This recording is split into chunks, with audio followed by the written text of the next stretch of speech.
Right, guys, we're going to focus on Kamal Hadley and Napoleon, what they have in common, okay? And we're just going to break it down into sort of like 4 basic points here. So it's a good idea if you have a sheet of paper and you just jot down points 1, 2, 3, 4, okay? Think about sort of 2 pages essentially then, and you should leave enough space then, about half a page for each one, so you can jot down your examples, references and quotations, and then you have everything then on your double sheet essentially.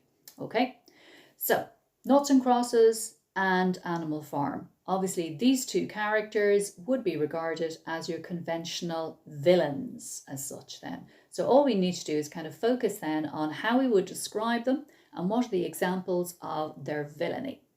Okay, number 1, we would say that Kamal Hadley is abusive and cruel. Now, we've had that already when it comes to Napoleon, of course. He is absolutely ruthless, but he's very vindictive and spiteful and sadistic as such. So that would be your key point then at the very beginning of this comparative exercise. So what are the examples then? Remember, he tests Jasmine, his wife, in the prologue. He prompts an alibi from Meggie. Okay, so he's very suspicious, of course, of Jasmine and her behaviour, and he doesn't believe, of course, that Meggie and Jasmine were actually together the night before. So he's furious. That's the word, of course, that is used by Mallory Blackman then.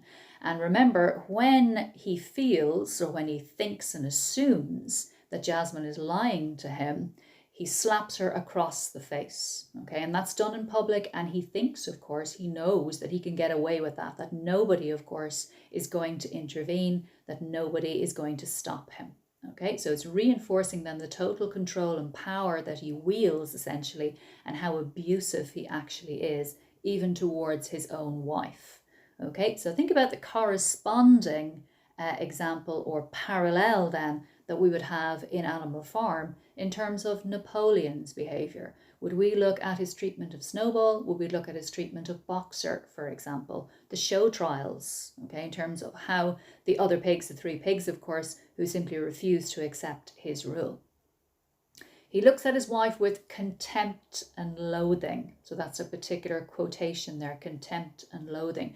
The utter hatred, of course, that he has for her because he regards her as weak. Remember, essentially, that they are in a fractured relationship. And remember, of course, that she drinks then to drown her sorrows, and she has had affairs as a result then of his treatment of her. So as a result of his controlling behaviour then, and how cruel, of course, he is to his wife, then she takes it out on Meggie. And think of the domino effect there. So Meggie is fired then, of course, and as a result of that, Jude's education is lost then. Think of the chain of events then, how that affects Ryan and then Callum and then Lynette as such, and how it impacts, of course, on Sephy and Callum's relationship then as well. Okay, even think about simple examples. When Jasmine attempts suicide, he doesn't even visit her in hospital. Instead, he sends Juno, his personal secretary, to engage in a kind of damage limitation exercise where she's going to pretend then to the media that it was all an accident, that it was an accidental overdose. So he doesn't ever bother to visit his wife in hospital to find out, of course, that she's okay. And then he sends his personal secretary essentially to focus on the political implications of that. He's very emotionally abusive as well as physically abusive. Remember that he taunts Jasmine and tells her, of course, that she's lost her looks, that she's let herself go. And remember, Jasmine is described as miserable then by Sephy, who pities her mother to a large degree, even though she resents her as well. And then we see Jasmine, of course, drinking then to drown her sorrows or escape then the misery of that marriage. Okay, so it's reinforcing then how abusive and cruel he is, physically abusive, and of course psychologically or emotionally cruel then towards his wife. So that would be your first and key point, and then think of the parallel. Okay, also you could say, I suppose, kind of relating back to that, even though you could look at that in terms of corruption, you know, the fact that he fathered a child and then expected Jasmine, of course, to take over the rearing of that particular child. And then, of course, he leaves her for another woman, Grace, then as well, knowing, of course, that won't impact him too much when it comes to his political ambitions. So I think I would focus more maybe on the relationship between himself and Jasmine and how that, of course, reflects his abusive nature. Okay, because those would be the obvious examples then. Right, number 2 then, we can say that he's wealthy and indulgent. Okay, so think about being indulgent, of course, spoiling yourself. And think about the obvious parallel between that and Napoleon. So money is important to him. Appearance, reputation, power and image, all of that is important. Remember that he is avaricious, essentially, rather like Napoleon as well. So remember that Sephy emphasizes then their living conditions at the very beginning of the novel. She references, of course, the country house. They already, of course, have a townhouse as well. So the country house then, of course, has 7 bedrooms and 5 reception rooms. She compares it to a palace, but she, of course, also sees it as a bad museum because it's cold. Of course, it's not very homely as such then. It's even mentioned, of course, that he drinks claret, so very expensive dry red wine from Bordeaux as well. Very expensive tastes. Think back to the pigs, of course, drinking whiskey as well. And remember, of course, that his wife Jasmine then lives a life of luxury, really. She's kind of a lady who lunches. She reads, drinks and shops all day. So it's the idea that he's kind of financing that particular lifestyle then as well. And he buys lavish gifts for his children just because he can. I mean, think about it. Sephy mentions, of course, that for her 14th birthday, he bought her a solid silver clock, which is on the mantelpiece in her bedroom. So it's kind of reinforcing the idea, of course, that money is no object to him. And money then is associated with status and power. That's why it's important. And it makes him feel more powerful. And then he feels invincible, that he can mistreat and exploit people as much as he likes because he is wealthy. Okay, so that's point number 1 and 2. Then number 1, abusive and cruel. Number 2, wealthy and indulgent. Okay, number 3 then would be the fact that he is corrupt. Okay, so that relates back to Napoleon as well. So think about it, of course. Essentially, the idea is that once he has power, he uses it for his own gain or simply to benefit himself. It's not to help others. Remember, he's a politician. He's supposed to be serving the public. That's the whole point of being a politician. Okay, so think about it. He's openly racist then. He refers to Naughts as blankers. And remember, of course, that's a derogatory term.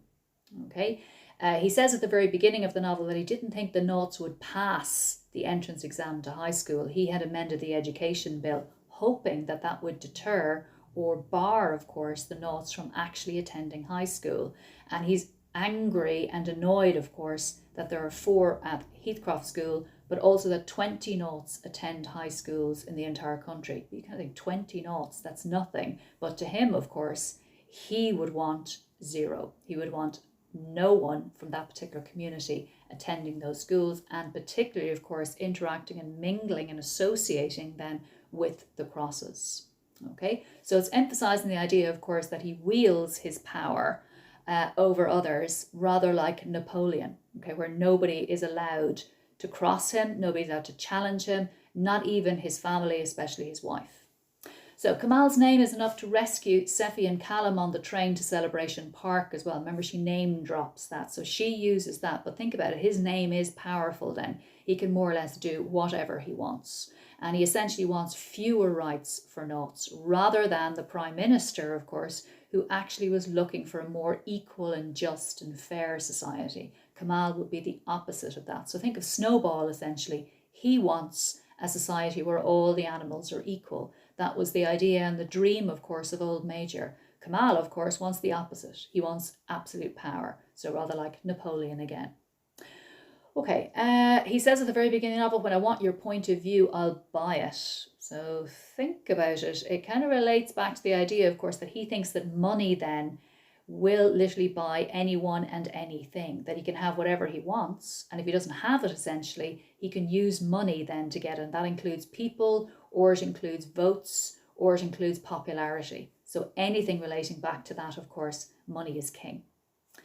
He's also in league then and conspiring with Andrew Dorn. And think back to, of course, he is high up then, second in command to the general of the Liberation Militia. So it's the idea that he has him in his pocket then, remember, of course. So he's literally buying the person's silence or that person's commitment, or essentially he's able to use and abuse that particular person then to get what he wants. So Andrew Doran, remember then, is a naught traitor, and essentially then he's being paid by Kamal, emphasising corruption there again. You could say maybe, I suppose, to a certain degree, Juno would be someone like Squealer, for example. Andrew Doran, then you'd have to kind of think about, okay, who would he be in the novel? Could he be somebody, we'd say, like Moses in the novel? Okay, would it be one of the other pigs? Think maybe of a parallel there as such. And even when it comes to the ID cards, remember that they actually lie about why they were introduced into the hospital in the first place. It's supposed to be a safeguard, but the whole point is, of course, then that they're able to trace Jude's fingerprints and implicate him then, of course, when it comes to the bombing. Right, point number 4 then would be that he's very ambitious and motivated by self-interest. So he's a powerful politician. Remember, of course, that he is the Home Office Minister, rather like our Minister for Justice. So think about the irony there. He's in charge of law and order, but he's corrupt. He doesn't really care about law and order. He will willingly, of course, sacrifice any naught because he regards them as inferior. He is racist. So he is not upholding law and order. He's actually the opposite of that. So he lies and schemes, rather like Napoleon then. So he promotes segregation. So not only in schools, of course, but in all walks of life. Remember, he pursues the liberation militia because he's emphasizing that they are terrorists, but then he is creating the conditions for terrorism to flourish. He doesn't help the Naughts at all in terms of employment, education, opportunities and money. And that, of course, pushes them further and further into terrorism and towards the liberation militia. He's fully aware of that, but he doesn't care. He has ambitions to become prime minister. Think back to Napoleon and president here, of course.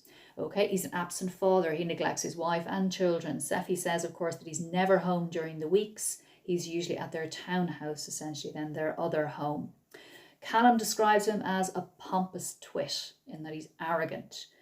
He uses 20 patronising words when one would do. So think about how he uses language, of course. We see him on the TV, we hear him on the radio, and he uses language essentially then as a weapon to convince people that the Naughts are inferior and that the Crosses are superior. He returns home only for Ryan's trial. I think the photo opportunity then, of course, where he can sit in the gallery and all eyes will be on him. And remember, even when it comes to Ryan's execution, he forces his entire family to attend that, so he will look good. Remember, he kind of emphasises that it's their duty, and Jasmine emphasises that as well. So it's all about public image and appearance for him. Think about it. His family, of course, is just a means to an end. He uses them, of course, to enhance his public image.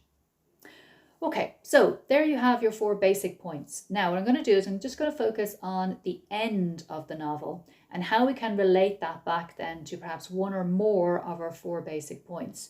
Do we see it as relating back to corruption? Okay, or would we see it perhaps that he is just ambitious then?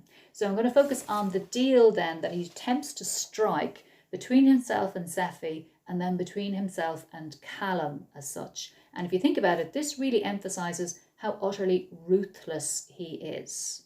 Okay, so you would look at the machinations and the plotting of Napoleon, and then you have an obvious parallel when it comes to Naughts and Crosses.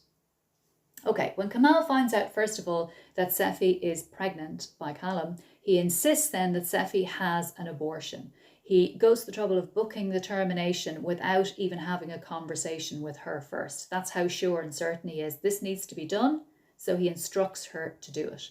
But Sephy refuses. And remember, he's horrified by that. He's also, of course, taken aback that she would dare to challenge him and his power. Remember then that Callum is arrested for kidnapping and rape. So those are the accusations then, of course, the charges laid at his door.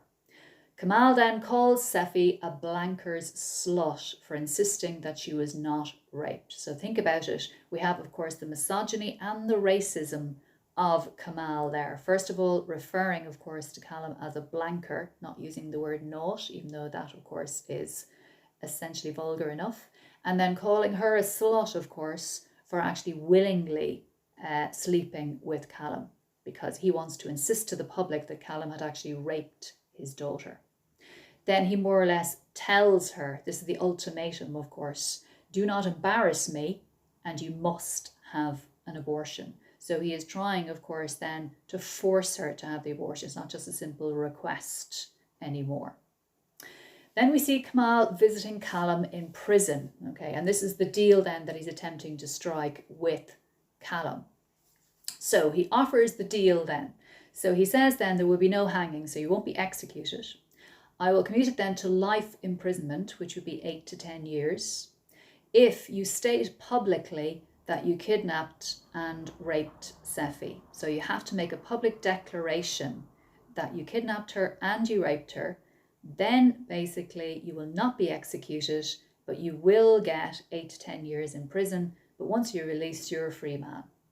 He also lies to Callum. I mean, think about it. Lying, of course, is the modus operandi of both of these characters. So he lies then to Callum about Sephi wanting an abortion. Okay, so he's emphasizing the notion then, of course, that this must happen. Kamal then tells Sephi that he will save Callum if she has an abortion. So notice how he's playing both of them, of course, because they can't see each other. They're forbidden from actually meeting, from seeing each other. Remember, Sephi tries again and again to visit Callum in prison, but she is prevented from doing so. So he keeps them separate and then plays one off the other and lies to both of them as well. Okay, so he's more or less given the ultimatum here that you have to choose then. And Sephi says, oh, it's Callum's life or our baby's. What can she possibly do? And then Callum is saying to himself, oh, it's my life or my child's. It's just an impossible situation for both. And think of the fact that this is cruel and unnecessary, forcing them to choose essentially then between one life or the other. Okay, so it's really emphasizing then his ambition and his ruthlessness, his arrogance, and of course his abusive nature. So it kind of relates back to all of the 4 points that we made then at the very beginning here. So Sephi tries to visit Callum. Callum writes to Sephi. Both refuse, and as a result then, remember, Callum is executed. So think about it. Kamal could pull some strings and save Callum, but he is so vindictive and so spiteful and so full of hatred and looking for revenge, so vengeful, that he decides to allow Callum die.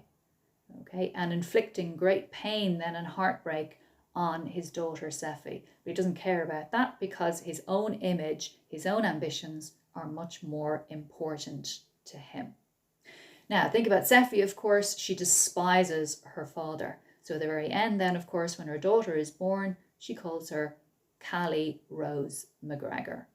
So it's almost as if her father simply has vanished then from history. To her, of course, she disowns her father. She wants nothing to do with him.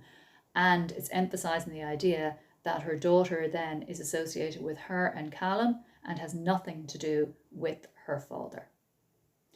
Okay, so if we think about it, it's emphasizing then these sort of brutal characteristics and traits associated with Kamal and Napoleon. So if you take it chronologically throughout the novel, and also if you take it methodically in terms of our 4 basic points, it's very easy then to find similarities and parallels between Napoleon in Animal Farm and Kamal Hadley then in Noughts and Crosses.